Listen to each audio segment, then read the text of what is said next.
이제 최근에 이 교황 레오 14세라는 분이 이 크리스마스를 좀 기점으로 해서 좀 전 세계 분쟁 국가나 전쟁에 있는 지역에 좀 이런 부탁을 했습니다. 좀 이 크리스마스 하루만이라도 우리 전쟁을 멈출 수 없겠냐.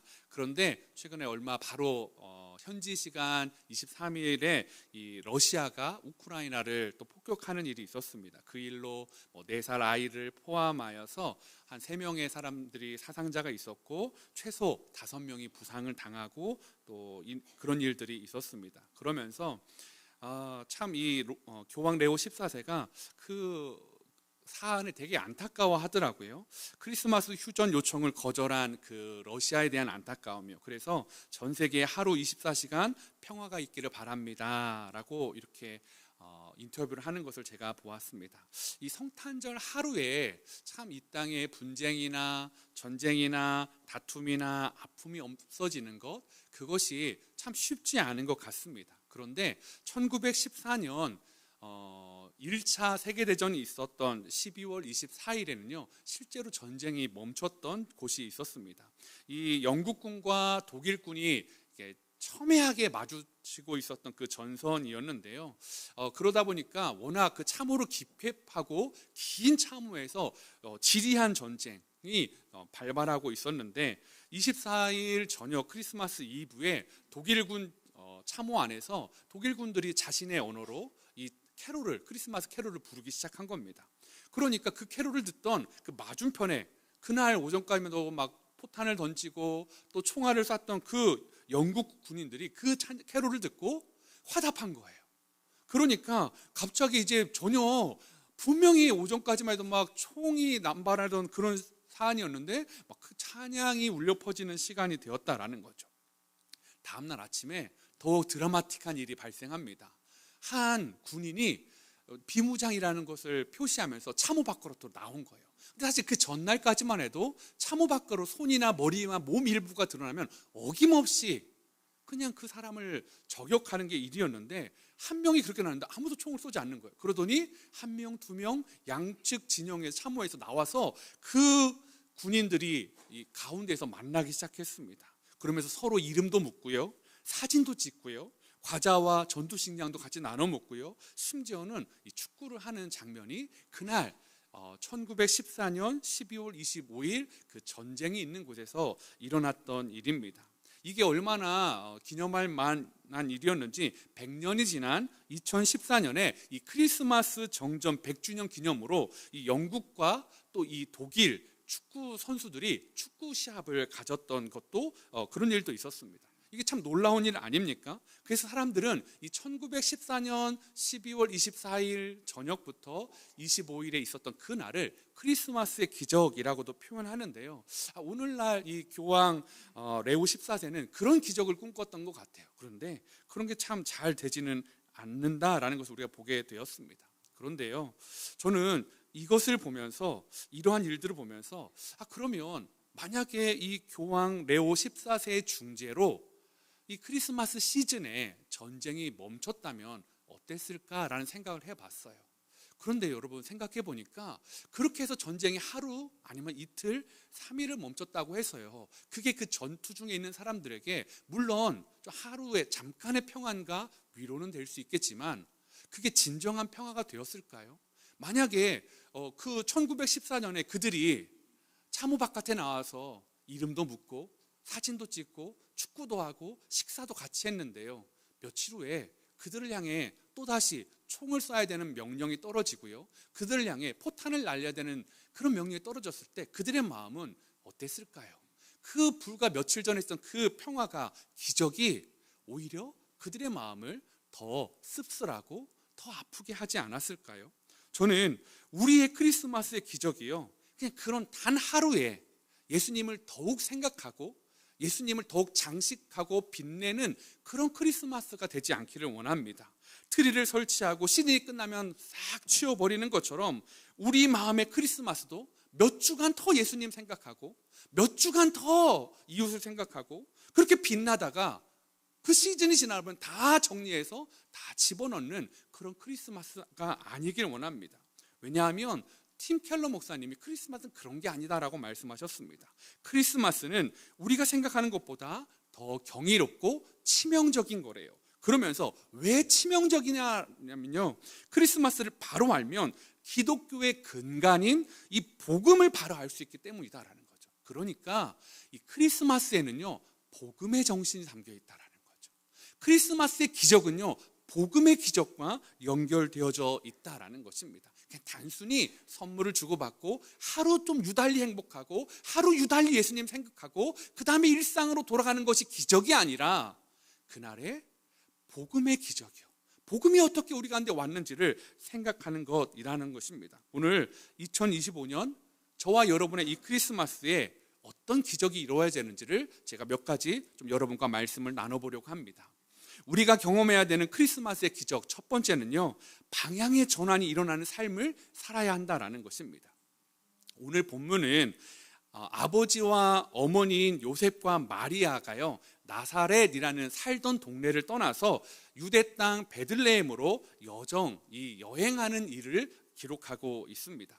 그런데 우리가 잘 알다시피 마리아는 이미 만삭이었어요. 막달이었다라는 거죠.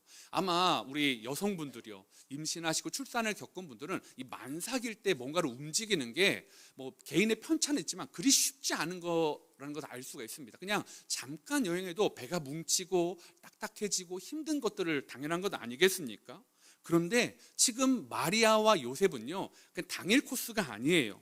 이 나사렛에서 베들레헴까지 직선거리로 약 170km 정도가 떨어져 있다 하더라고요. 그러니까 하루에 일정을 좀 나누어 가더라도 최소 10일 이상은 이 여정을 떠나야 했다는 거예요. 만삭인 산모가 뭐 자동차를 타는 것도 아니고 마차를 타는 것도 아니고 이 불안한 여행, 이 힘든 고단한 여행을 10일 이상 해야 되는 이유가 뭘까요? 둘이 우리 마지막으로 아이가 태어나기 전에 우리 기념을 하기 위한 여행이었습니까? 아니었습니다. 마리아가 나 이제 아기 나면 나 이거 못하니까 나 어디 좀 가고 싶어 그랬던 것도 아니에요. 그들의 부부의 의사와는 전혀 상관없는 일이었다라는 거죠. 누가복음 2장 1절을 한번 같이 읽어볼까요? 시작. 내려 천하로 다 호적하라 하였으니. 마리아와 요셉의 여정의 출발은요, 누구 때문이었습니까? 가이사 황제 아구스도 때문이었다라고 누가는 정확하게 기록하고 있다라는 거죠.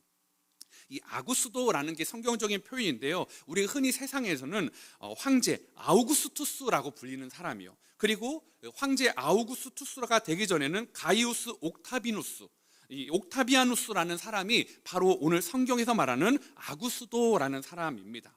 즉 요셉과 마리아는 누구의 명령 때문에 이 막달의 힘든 여행을 하고 있는 겁니까?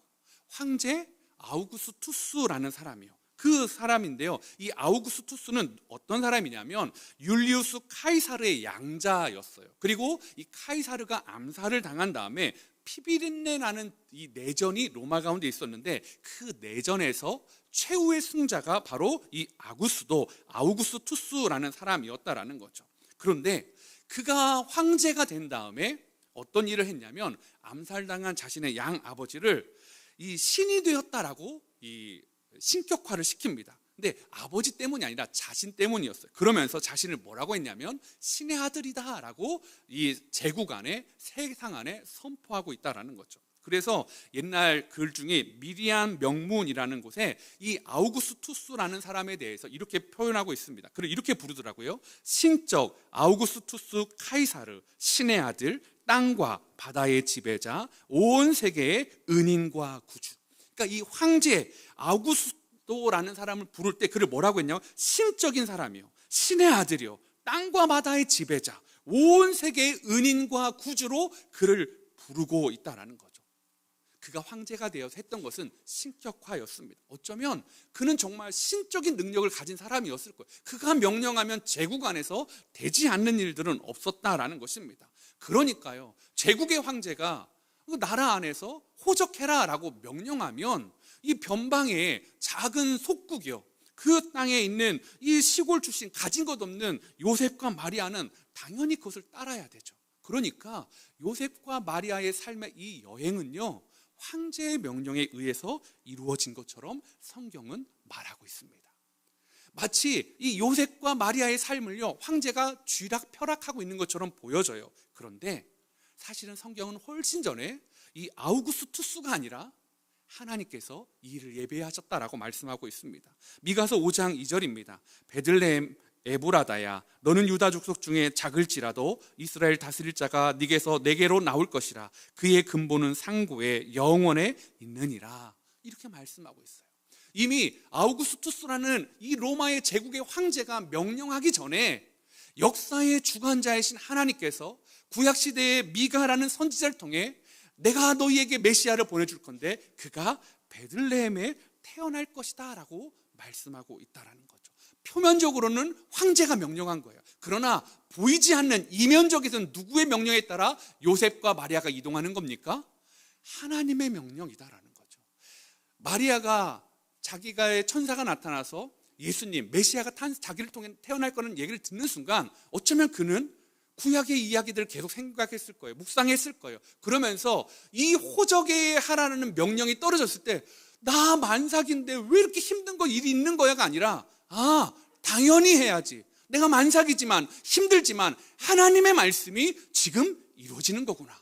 황제가 명령하는 것이 아니라 하나님이 우리 가정을 통해 이 일을 지금 명령하시는구나.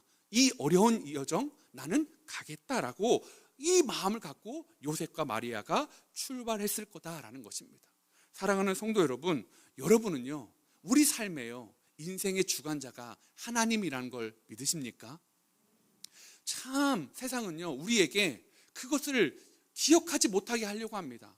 돈 많은 사람이 돈 없는 사람을 좌지우지하는 걸 성경이 아니라 세상에서 많이 보여주죠. 더 건강한 사람이 덜 건강한 사람의 건강을 잡고 또 추락펴락하는 것도 보여줍니다. 또 높은 사람이 낮은 사람을 가지고 또 이용하는 것도 보여줘요. 그럴 때마다 우리는 우리의 삶의 주관자가요 더 돈 많은 사람, 더 높은 지위에 있는 사람, 내 직장 상사, 내 사업체에 또 내년 계약을 가지고 있는 또 어떤 사람, 그런 사람들이라고 생각하는데요, 여러분 그것은 표면적이다라는 거죠.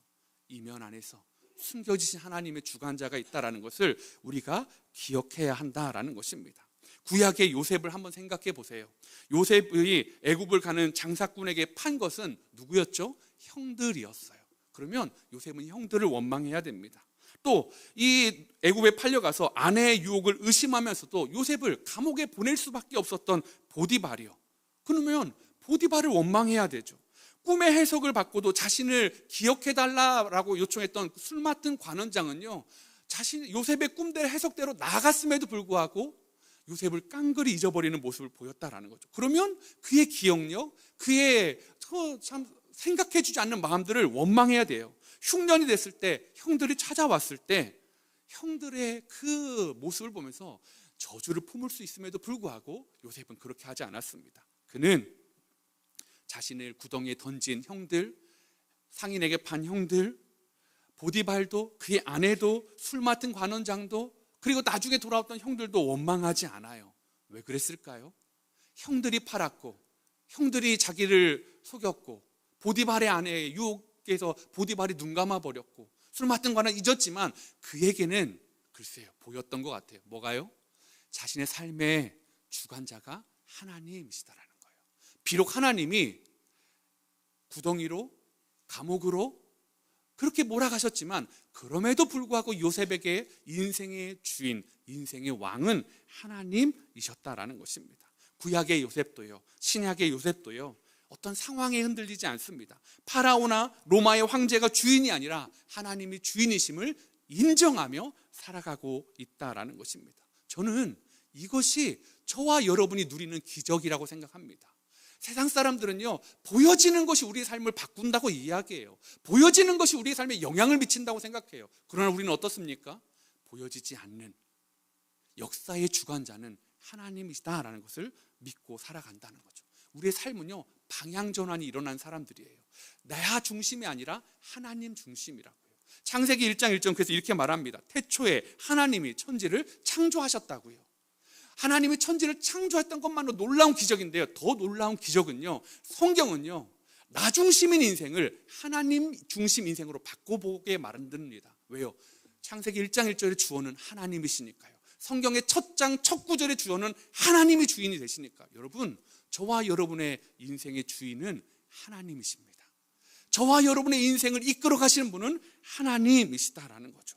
그 방향 전환이 일어난 사람들이 크리스마스가 기적이에요.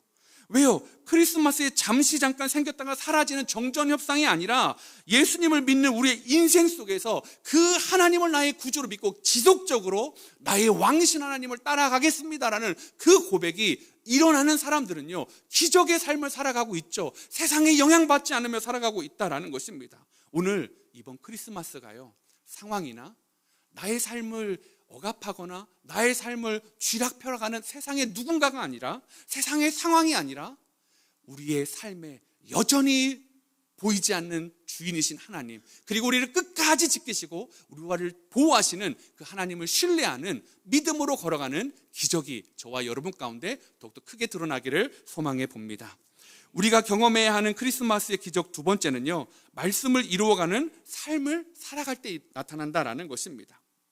아까 제가 말씀드린 것처럼 이 요셉과 마리아는 황제의 명령이 아니라 하나님이 예언하신, 미가 선지자를 통해 예언하셨던 그 일을 위해 베들레헴으로 가고 있다라는 거죠. 그리고 하나님은요, 그 베들레헴이라는 장소만 말씀해 주신 것이 아니라 오늘 성경에 보니까 다윗의 집 족속이라고 말하고 있습니다. 이 말은요, 이 요셉이라는 사람이 다윗의 후손이어야 돼요. 그래서 성경의 신약 성경에 보면 계속해서 마태복음에도 보고 다른 성경에도 보면 예수님이 다윗의 자손이라는 걸 계속 이야기해줘요. 메시아의 조건으로서 베들레헴에 태어나신 분, 다윗의 자손이라는 것을 말씀하고 있다라는 거죠. 그 말씀을 이뤄가고 있다라는 것을 계속 보여주고 있다라는 것입니다. 그러면서 저는 이 베들레헴이라는 것을 한 번 더 집중해 보기를 원합니다. 이 베들레헴은 두 단어가 합쳐진 합성어거든요. 어떤 의미가 있냐면 베이트라는 이 집이라는 단어와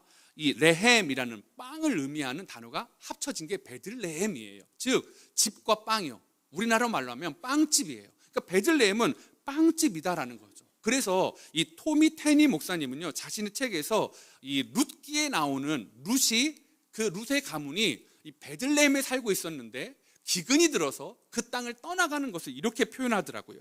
나오미의 가정이 모압으로 이주한 이유를 베들레헴에 흉년이 들었기 때문이라고 말하면서 그들이 빵집인 베들레헴을 떠난 이유는 빵집에 기근이 들어 빵이 없었기 때문이다라고요. 빵집에 빵이 없어서 그들은 떠나야만 했어요. 그런데요, 한참 시간이 지난 다음에 오늘날부터 2000년 전에 그 베들레헴에도 빵이 없었어요. 먹을 게 없었다라는 게 아니에요. 생명의 빵이 없어서 그 없던 그곳에 생명의 빵이 지금 걸어가고 있다라는 거죠. 생명의 빵이 누구십니까? 요한복음 6장 35절 우리 한번 같이 읽어볼까요? 시작. 예수께서 이르시되 나는 생명의 떡이니 내게 오는 자는 결코 줄이지 아니할 터이요 나를 영원히 목마르지 아니하리라. 예, 누가 생명의 떡이라고 말해요? 누가 생명의 빵이라고 말해요? 예수 그리스도가요. 지금 생명의 떡이 없는 그 베들레헴에 빵집입니다 하는데 실상은 빵이 없고, 떡집입니다 하는데 떡이 없는 그곳에 진짜 떡이요, 생명의 떡, 생명의 빵이신 예수님이 그 요셉과 마리아와 함께 가고 있다라는 거죠. 그러면서 이 예수님이 진짜 생명의 떡이라는 걸 이 공생의 3년의 시간 동안 늘 보여주셨습니다. 생명의 떡인 예수님을 만나고 먹는 자들은, 병자들은 병이 나았어요. 마음이 괴로운 자들은 예수님을 만나고 생명의 떡을 취한 다음에는 마음에서 자유함을 누리게 되었습니다. 귀신은 떠나갔고요, 가난하고 소외된 자들은 삶의 빛이 주어지게 되었다라는 거죠. 2000년이 지난 우리도요, 여전히 생명의 떡을 먹는 자들이잖아요. 우리는 보여지는 떡도 먹어요. 1년에 2번씩 성만찬 예식을 하잖아요. 그 생명의 떡이신 예수님을 기억하며 이 떡을 먹는 자마다 예수님의 몸을 먹는 자라고 하는 것처럼 저와 여러분은요, 오늘 이 말씀처럼 생명의 떡을 먹는 자들이에요. 그런데 여러분, 생명의 떡을 먹으니까 고난이 사라지던가요? 생명의 떡을 먹으니까 아픔이 덜하던가요? 생명의 떡을 먹으니까 질병이 떠나가던가요? 그런 기적도 있더라고요.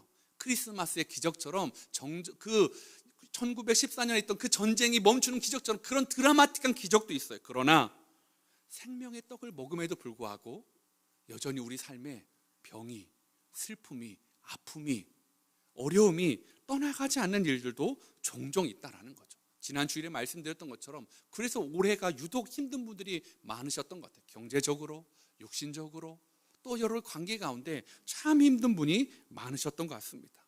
그런 분들에게 크리스마스의 기적은 뭘까요? 몸이 아픈 분에게 암이 떠나가는 게 크리스마스의 기적입니까? 삶이 공고한 분들에게 한순간에 크리스마스가 되자마자 그 모든 게 해결되는 게 크리스마스의 기적일까요? 관계 어려움 가운데 있는 분들이 그것들을 한순간에 싹 기억을 지운 듯이 깨끗하게 되어지는 게 그것이 기적일까요?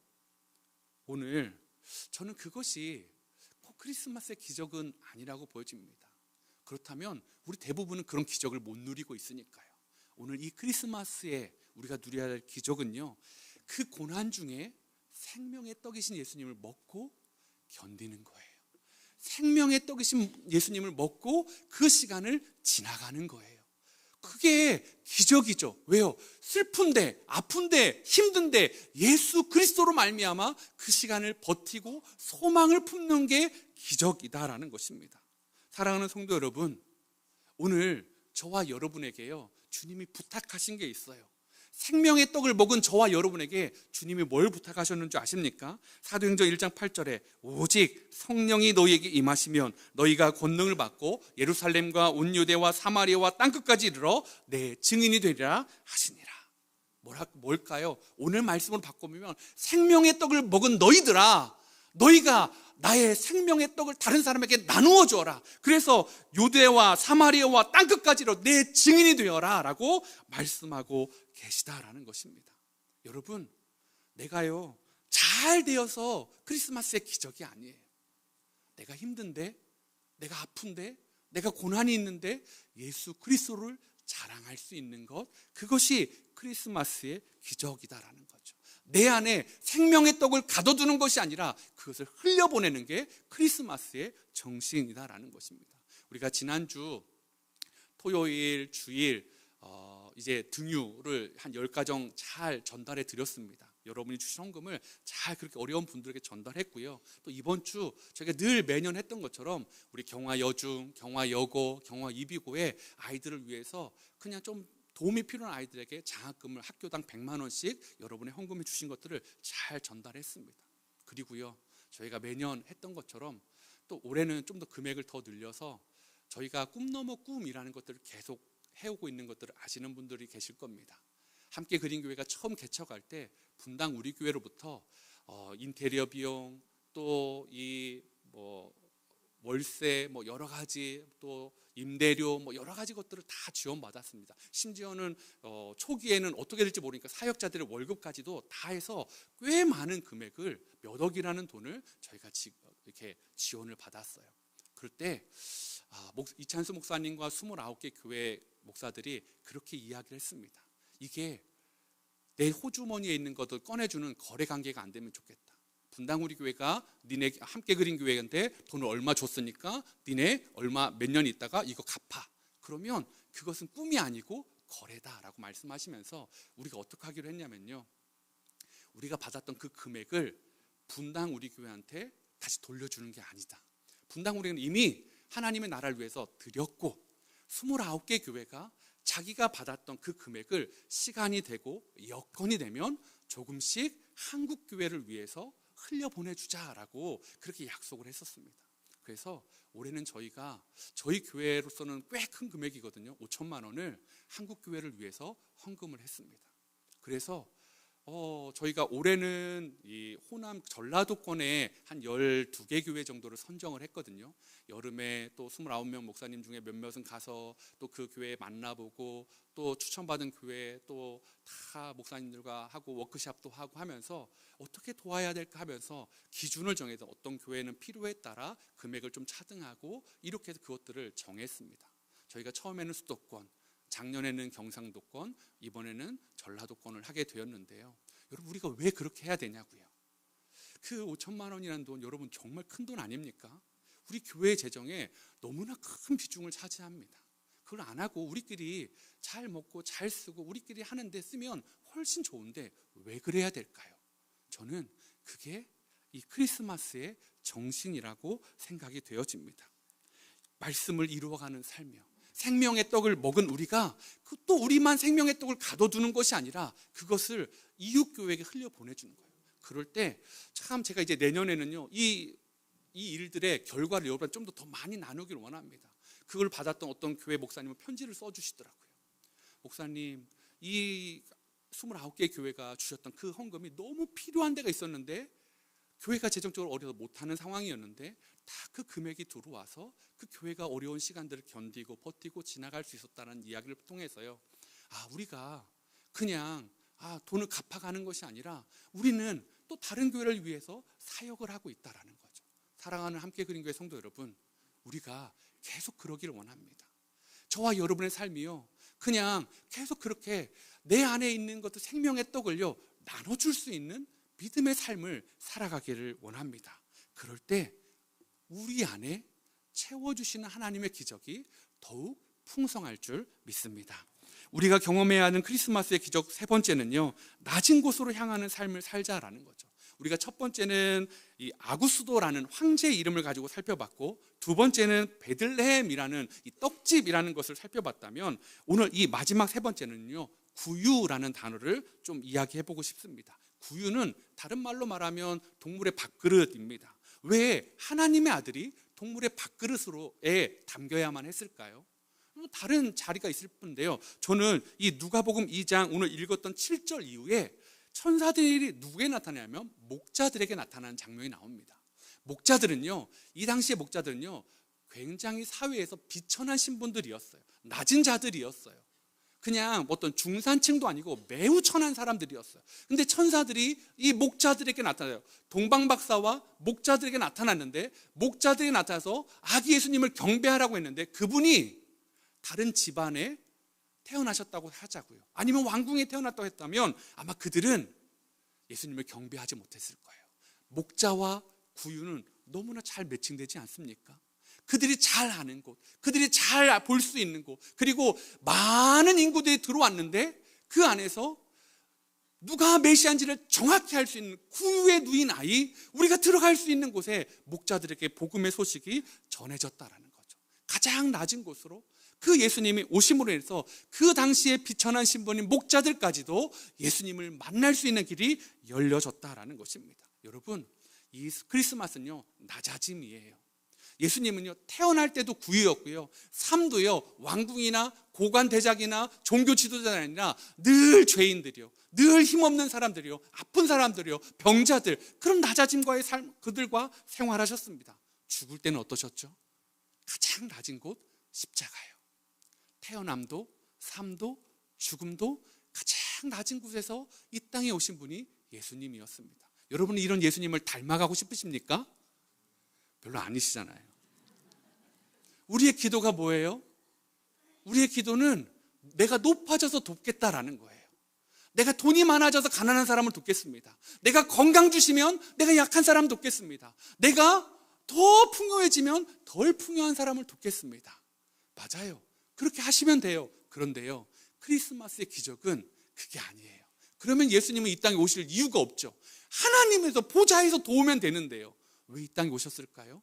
주님의 진짜 낮아짐은요, 내가 비어짐으로, 내가 죄인이 됨으로, 내가 건강을 잃음으로, 내가 약해짐으로 그렇게 섬기는 것이었다라는 거죠. 저와 여러분의 기도가 바꿔지기를 원합니다. 이 기도가 바꿔지지 않는 분들은요 크리스마스 기적이 안 일어날 거예요. 왜요?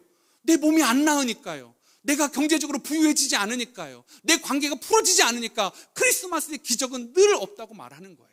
최근에 어떤 성도님이 교회를 떠나고 싶다라고 말씀하시더라고요. 자신의 삶이 너무 힘드니까요.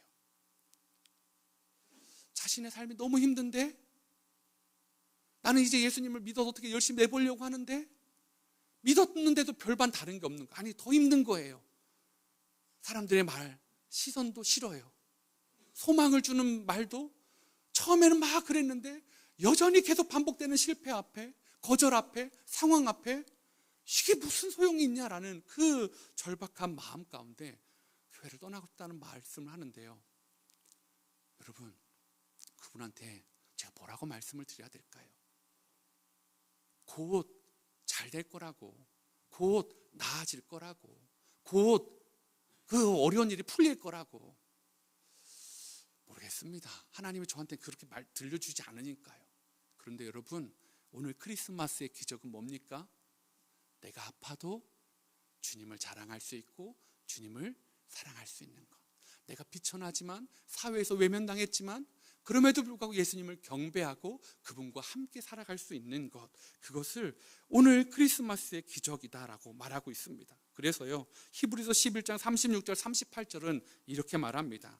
또 어떤 이들은 조롱과 채찍질뿐 아니라 결박과 옥에 갇히는 시련도 받았으며 돌로 치는 것과 톱으로 켜는 것과 시험과 칼로 죽임을 당하고 양과 염소의 가죽을 입고 유리하여 궁핍과 환난과 확대를 받았으니 이런 사람은 세상이 감당하지 못하느니라. 그들이 광야와 산과 동굴과 토굴에 유리하였느니라. 어떤 사람이 세상이 감당하지 못한다고요? 크리스마스의 기적으로 아픈 몸이 나은 사람, 가난했는데 부자가 된 사람, 관계가 어려웠는데 풀어진 사람이 아니라요, 여전히 힘들고 여전히 아프고 여전히 가난하지만 주님을 붙잡고 그들의 마음에서, 삶에서 산과 토굴에 유리하며 그들의 마음과 몸이 토배를 켜는 것과 시험과 칼에 죽는 당함 속에서도 주님을 붙잡고 살아가는 사람들, 그 크리스마스의 기적을 경험한 사람들은 오늘 뭐라고요? 세상이 감당하지 못한다고요. 사랑하는 성도 여러분, 이 기쁜 크리스마스에 이렇게 무거운 이유, 이 무거운 말씀을 드린 이유가 뭘까요? 오늘 이 크리스마스의 기적이 저와 여러분의 삶에 나타나기를 원합니다. 2026년 뭐 어떻게 긍정적인 메시지를 뭘 내놓겠어요? 제가 어떻게 경제를 전망하고 여러분의 삶의 질병을 어떻게 예언하고 제가 여러분의 삶의 어떤 것들을 확증할 수 있겠냐고요. 여러분, 저도 여러분처럼 무지하고 저도 여러분처럼 앞날을 알 수 없는 연약한 사람이에요. 그러나 제 안의 기적은요, 오늘 말씀을 듣던 그런 기적입니다. 제가 안 되었을 때에도 나와 함께 하셨던 하나님, 내가 힘들 때에도 나를 떠나지 않으셨던 하나님, 그 하나님 때문에, 그 예수 그리스도 때문에 제가 오늘 이 자리에서 복음을 전할 수 있습니다. 내년에 여러분의 삶에 어떤 모양, 어떤 위협, 어떤 삶이 펼쳐진다 할지라도 매일매일이 크리스마스의 기적이 일어나서 매일매일 예수님과 함께 그 시간들을 반드시 이겨내는 우리 함께 그린 교회 성도님 되시기를 축복합니다. 제가 잠깐 기도하겠습니다.